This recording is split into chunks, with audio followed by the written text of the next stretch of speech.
मुख्यापूर गावामध्ये मोहन नावाचा एक व्यक्ती आपल्या बायको नंदिनी आणि 15 वर्षाची मुलगी अर्चना बरोबर राहायचा। मोहन एक व्यापारी होता जो मातीला स्वच्छ करून त्याला विकण्याचं काम करायचा। मोहन आपल्याच गावाच्या मुखिया अभिमन्यूच्या बरोबर मिळून या व्यापारला करत होता आणि मोहनच्या कारोबारचा हिसाब नंदिनी बघायची। ऐका हो, ह्या वेळेस मुखियाजीने पूर्ण 6 महिन्याची पेमेंट नाही दिली आहे। तुम्ही त्यांना पेमेंटसाठी का नाही बोलत? तुला काय वाटतं नंदिनी की मी काय सरपंचजीला बोलत नाही? असा एक दिवस नाही जात की मी सरपंचजी सोबत पैशांबद्दल बोलत नाही। पण तुम्हीच सांगा, असं कधीपर्यंत चालणार? मुखियाजीकडे आमची किती सगळी रक्कम ठेवलेली आहे आणि आता तर घरचा राशन पण संपायला आला आहे। अर्चना बाळाची स्कूलची फीस पण 4 महिन्यापासून जमा नाही केली आहे। आपल्या बायकोचं बोलणं ऐकून मोहन विचार करून बोलायला लागला। आज मी सरपंचजींसोबत याबद्दल जरूर बोलणार आहे। एवढं बोलून मोहन मुखियाच्या फॅक्टरीमध्ये गेला। मोहनला बघून मुखिया बोलला, काय गोष्ट झाली मोहन? आज तू ट्रॅक्टरमध्ये माती भरून नाही आणली? मला तुमच्याशी महत्त्वाची गोष्ट करायची सरपंचजी। हां बोल।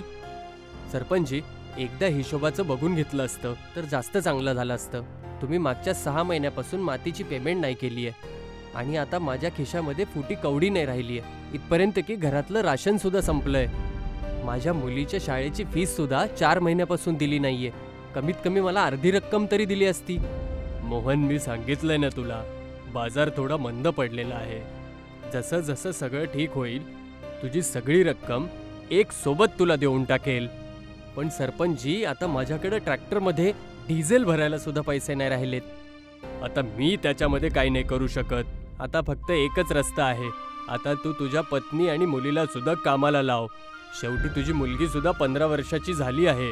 या वयामध्ये शेवटी तशी पण ताकद जास्त असते। हे तुम्ही काय बोलत आहात सरपंचजी? ही चुकीची गोष्ट आहे। तुम्ही मला माझे पैसे द्यायच्याशिवाय उलट तुम्ही मला हे म्हणत आहात मी माझ्या पत्नी आणि मुलीला सुद्धा कामाला लावून टाकू? हळू बोल मोहन, तू माती विकतोस, काही ब्रँडेड मर्सिडीज नाही विकत आहेस। आणि तसंही मिट्टी विकत घेण्यासाठी तुला कोणती मेहनत करावी लागते? तुझ्या घराच्या बाजूला मातीचा ढेर लागलेला आहे। तुला तर माझे उपकार मानायला पाहिजे की मी तुझी माती विकत घेतोय। नाही सरपंचजी, तुम्ही चुकीचं बोलत आहात। खरं तर हे आहे की माझी माती तुम्ही शहरात चांगल्या दामामध्ये विकतात आणि मला नाईच्या बरोबर पैसे देतात इथे।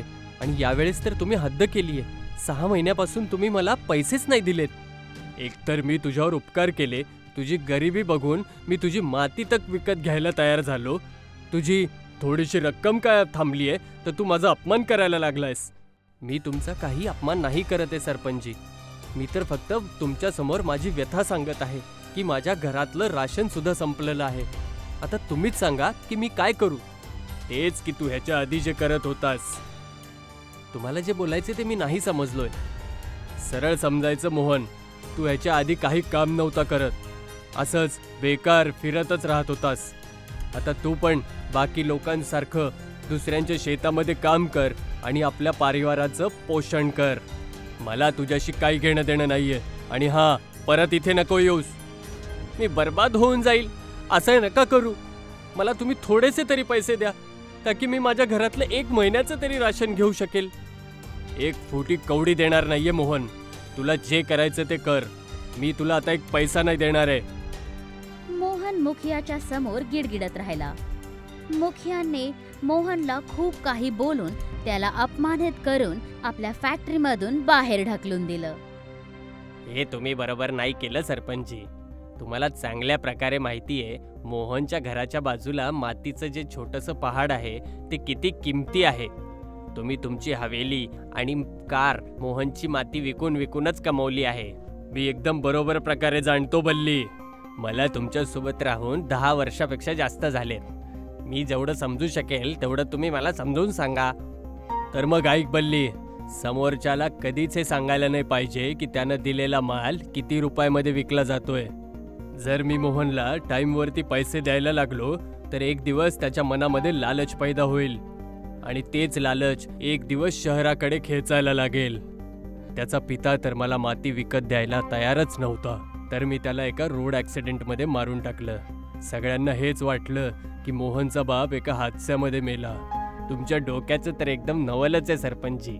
पण तुम्ही जबरदस्ती तिच्या घराच्या बाजूला त्या छोट्याच्या पहाडामधून माती पण नाही घेऊ शकत, कारण ते मोहनच्या संपत्तीमध्ये येतं. चिंता नको करू बल्ली, थकून हारून शेवटी मोहन माझ्याकडेच येणार आहे. इथे मोहन डोळ्यात अश्रू घेऊन आपल्या घरी पोचला. त्याच्या डोळ्यात अश्रू बघून त्याची बायको सगळं काही समजली. आता आम्ही काय करणार? घरात तर जेवणासाठी पीठ पण संपलं आहे. अर्चना दुपारपासून उपाशी बसलेली आहे आणि सारखं जेवण मागत आहे. आता मी आपल्या बाळाला कुठून जेवण घेऊन येऊन देणार? तू चिंता नको करूस नंदिनी, मी बाजूच्या राशनच्या दुकानातून काहीतरी राशन उधार घेऊन येईल. उधार तर मी पण घेऊ शकते, पण तुम्हीच मला सांगा की आता तुम्ही काय करणार? आणि तुम्हाला तर मुखियाजींनी पैसे पण नाही दिले आणि तुम्हाला तर ह्या कामाशिवाय दुसरं काम येत पण नाही. तुम्ही राशनचे पैसे आता कुठून घेऊन येणार हो? नंदिनीचं बोलणं ऐकून मोहन एका विचारात पडला.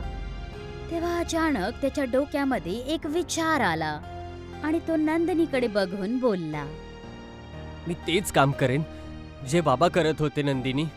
बाबा मातीचे खेळणे बनवून विकायला लागले होते. मी पण मातीचे खेळणे बनवूनच विकेल, पण आता परत सरपंचाकडे नाही जाणार. तर काय तुम्हाला मातीची खेळणी बनवायला येतंय? मला जास्त खेळणे तर नाही बनवता येत, पण मला एक खेळणं खूप चांगल्या प्रकारे बनवता येतं. मला माहिती आहे, जेव्हा जिवंत होते तो एका मातीची परी बनवत होते. मी त्या मातीच्या परीसोबत दिवसभर खेळत होतो. बाबा मला बघून खूप खुश व्हायचे. मी त्या मातीच्या परीला खूप चांगल्या प्रकारे बनवू शकतो. त्या दिवसाच्या नंतर मोहन मातीच्या परीची खेळणी बनवायला लागला. त्याची बायको मातीच्या एका छोट्याशा डोंगरावरून खूप सगळी माती घेऊन यायची आणि मोहन त्या मातीने एका परीच्या आकारमध्ये बनवायचा. काही दिवस तर मोहनच्या बनलेल्या मातीच्या पऱ्या गावामध्ये खूप विकायला गेल्या. पण काही दिवसानंतर गावाच्या मुलांनी मोहनने बनवलेल्या मातीच्या परीला घ्यायचं बंद केलं. पण मोहनने मातीच्या परी बनवायचं बंद नाही केलं. एक दिवस मुखिया मोहनकडे येऊन तिथे त्याची खिल्ली उडून बोलला, मोहन, तुला काय वाटतं?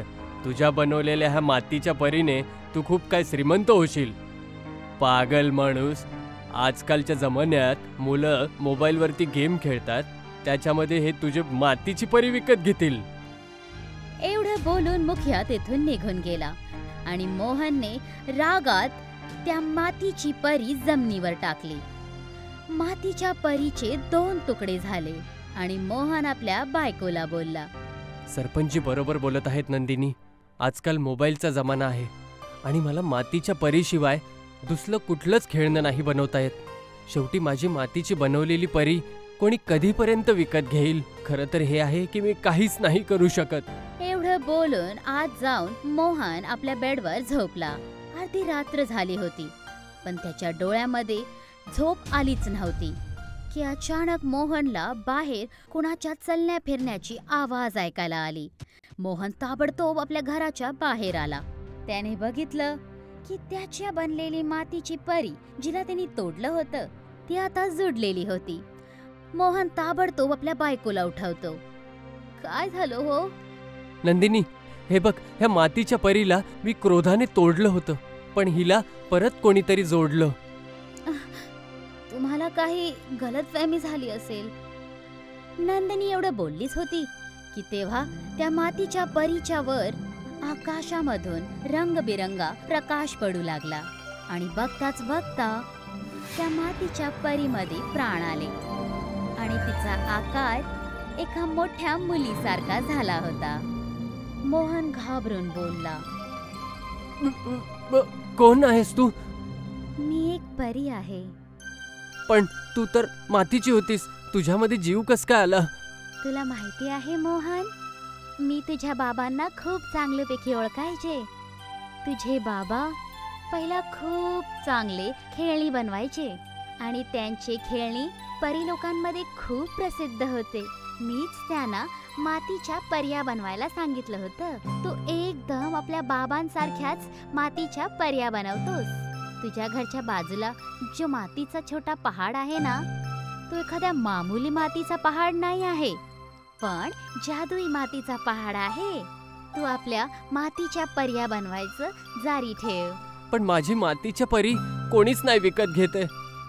तुझ्या बनवलेल्या जेवढ्या पण मातीच्या पर्या आहेत त्या सगळ्यांना मी घेऊन जात आहे आणि तुला ह्याच्या जागेटी तू सांगितलं तेवढे पैसे देईल. एवढं बोलून त्या परीने आपली छडी समोर ठेवली आणि बघताच बघता मोहनच्या समोर धनचा भंडार लागला. ती परी तिथून गायब झाली आणि त्याच बरोबर मोहननी बनवलेल्या मातीच्या पर्या पण गायब झाल्या. बघितलं तू नंदिनी, आपलं ते छोटंसं मातीचं पहाड जादुई मातीचं पहाड निघालं. ही सगळी ईश्वरची कृपा आहे हो. त्या दिवसानंतर मोहन रोज दिवसभर मातीच्या पर्या बनवायचा आणि अर्ध्या रात्री ती परी खूप सगळं धन देऊन त्या सगळ्या मातीच्या पर्या परी लोक घेऊन जायची. काहीच दिवसात मोहनचे हालात बदलू लागले. आता त्याच्या तुटलेल्या फुटलेल्या झोपडीच्या जाग्याटी एक मोठी हवेली उभी झाली होती. मोहनने अर्चनाचा शहरच्या एक खूप महागच्या स्कूलमध्ये ऍडमिशन पण करवलं होतं आणि हीच गोष्ट मुखियाला खूप जास्त त्रास देत होती. मला समजतच नाहीये बल्ली, दिवसभर मोहन मातीचे खेळणे बनवतो, ते खेळणे जातात तरी कुठे? मी गावात कुणाला सुद्धा त्याचे खेळणे विकत घेताना नाही बघितलंय. याचा फक्त एकच उपाय आहे सरपंचजी, की आपण आज रात्री मोहनच्या घरावर नजर ठेवूया. तू बरोबर बोलत आहे बल्ली, आज रात्री आपण मोहनच्या घराची जासूसी करू आणि जर सगळं सामान्य नजर आलं तर मग काय करणार सरपंचजी? तर मग आज रात्री मोहनला सुद्धा त्याच्या वडिलासारखं मारून टाकेल आणि त्याच्या बायकोला सुद्धा समाप्त करून टाकेल. माझ्या मागे पुढे फिरणारा रोडछाप मोहन माझी बरोबरी करणार. मुखिया वाईट नियत घेऊन त्या रात्री मोहनच्या घरची जासूसी करायला लागला. मुखिया आणि बल्लीने बघितलं की रात्री आकाशामध्ये रंगबिरंगा प्रकाश पडायला लागला आणि त्यामधून एक परी निघून जमिनीवर आली आणि मोहनच्या मातीच्या खेळणी गायब झाल्या आणि मातीच्या खेळण्याच्या जाग्याटी धनचा ढेर लागला होता. बल्ली मुखियाला हळूच बोलला, सरपंचजी, ही तर खरोखर परी दिसत आहे. हिनेच मोहनला खूप सारं धन दिलंय. बल्ली, मी माझा आता विचार पूर्ण बदलला आहे. आता मी मोहन आणि तिच्या पत्नीला नाही तर ह्या परीचाच किस्सा खतम करून टाकतो. अरे परी काही माणूस नसतो. माझं म्हणणं ऐका तर इथून आपण उलट्या पायानं निघून जाऊया. यामध्येच आपल्या दोघांची भलाई आहे. तर तू निघून जा. तू एक नंबरचा डरपोक आहेस, पण मी डरपोक नाहीये. एवढं बोलून मुखिया क्रोधित होऊन त्या परीच्या समोर जाऊन उभा राहिला आणि त्यांनी बंदूकने परीवर फायर केलं. पण बंदूकची गोळी परीच्या अंगाला लागतानाच जमिनीवर खाली पडते. हे बघून मुखिया खूप जास्त भिवून जातो. तुझा साथी चतुर निघाला आणि तो तुझा साथ सोडून पळून गेला. मी तुझ्यापेक्षा मोठा मूर्ख या धरती लोकवर कधीच नाही पाहिला. मला क्षमा करा परीजी. नाही, तू क्षमा करण्याच्या योग्य नाही आहेस. तुझी सजा हीच आहे की तू पण आता जीवनभर मातीचाच बनून राहशील. परीने आपली छडी मुखिया समोर केली आणि मुखिया काहीच क्षणामध्ये मातीच्या मूर्तीमध्ये परिवर्तित झाला. सरपंचजी जसे पण होते ते होते तर माणूसच. तुम्ही त्याला परत एकदा माणूस बनवून टाका. नाही मोहन, मुखियानेच तुझ्या बाबांची हत्या करवली होती आणि आज हा तुझ्या आणि तुझ्या बायकोच्या जीवावर उठून आला होता. जर काय मी ह्याला परत माणूस बनवेल तर हा परत तुझा शत्रूच राहणार आहे. ह्याची सजा हीच आहे. एवढं बोलून परी तिथून गायब झाली आणि मोहन आज पण मातीच्या परी बनवतो.